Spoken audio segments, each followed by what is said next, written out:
Governor గారి ప్రసంగానికి ధన్యవాదాలు తెలిపే అవకాశం ఇచ్చారు. ఒకటి, నిన్న గవర్నర్ గారి ప్రసంగం వల్ల రాష్ట్రంలో ప్రజలకి, వ్యవసాయదారులకి, ఉద్యోగస్తులకి వీళ్ళందరికీ ఒక కాన్ఫిడెన్స్ వచ్చింది. ఉద్యోగాలు, ఉపాధి, పెట్టుబడులు, పరిశ్రమలు, వ్యవసాయం, నీటిపారుదల ఈ శాఖలన్నీ ట్రాక్లో పడ్డాయననే ఒక కాన్ఫిడెన్స్ నిన్న గవర్నర్ గారి ప్రసంగంలో వచ్చే దిశ.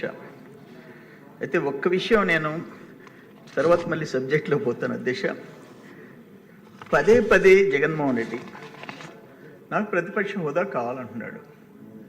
ఆయన ఫ్లోర్ లీడర్కి అపోజిషన్కి తేడా తెలియనివాడు. మా మనోహర్ గారికి తెలుసు.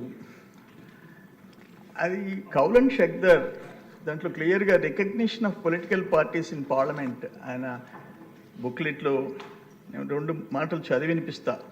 Speaker Mavalankar once remarked during the first Lok Sabha on request from leaders of parties regarding recognition of parliamentary parties groups. Speaker Maulankar, these principles were embodied in the directions from the speakers. చాలా క్లియర్గా ఒక్క మాటలో చెప్పారు అధ్యక్ష. They should at least be able to command a strength which would enable them to keep the house, that is, their number should not be less than the quorum fixed to constitute a sitting of the house, which is 1/10 of the total membership. A political party fails to command the required minimum strength, that is 1/10 of the total membership of the house, is recognized as a parliamentary group. అంటే parliamentary party కింద కాకుండా group కింద.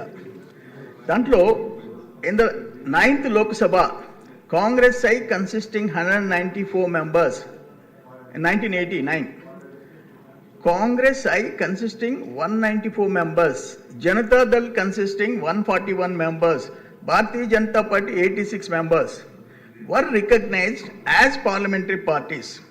Communist Party of India Marxist consisting 32 members was recognized as a parliamentary group in the House.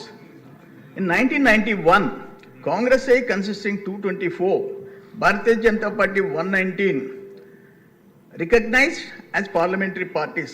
Communist Party Marxist 35 was recognized as parliamentary group. Adesha, for example, ikkada తమిళనాడులో 2010లో ADMK DMK కలిసి పోటీ చేశాయి అధ్యక్ష. ఏడీఎంకేకి 0, డిఎండికేకి విజయకాంత్కి 29 సీట్లు వచ్చాయి. Leader of అపోజిషన్గా ఆయన గుర్తింపు ఇచ్చారు.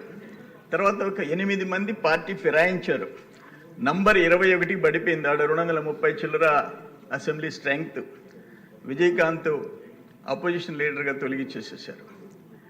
ఇవన్నీ ఇప్పుడు 2014లో లోక్సభలో 543 మందికి Indian national Congress 44 leader of opposition ఇవ్వలేదు. 2019లో 52 అపోజిషన్ ఇవ్వలేదు. 24లో 99 ఇచ్చారు. 2014లో రాహుల్ గాంధీ గారు సుప్రీంకోర్టుకి వెళ్ళారు. నాకు ప్రతిపక్ష నాయకుడు గుర్తింపు ఇవ్వమని. సుప్రీంకోర్టు రిజెక్ట్ చేసింది.